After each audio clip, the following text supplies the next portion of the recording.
Hello, ladies and gentlemen. How are you? I hope you are fine. My name is Mukul Nirmal from Uttar Pradesh. Nowadays, I am learning English, so that's why I am making video for improving my English. Today, I would like to share a story. Once upon a time, there was a poor farmer.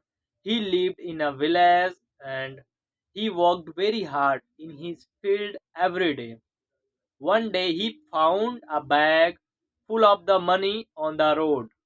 He did not keep the money for himself. He went to the village headman. The headman called all the villagers, and the real owner came and took his bag back. And everyone praised the farmer for his honesty, and the farmer felt proud and happy. I think that's all. मिलते हैं next video में.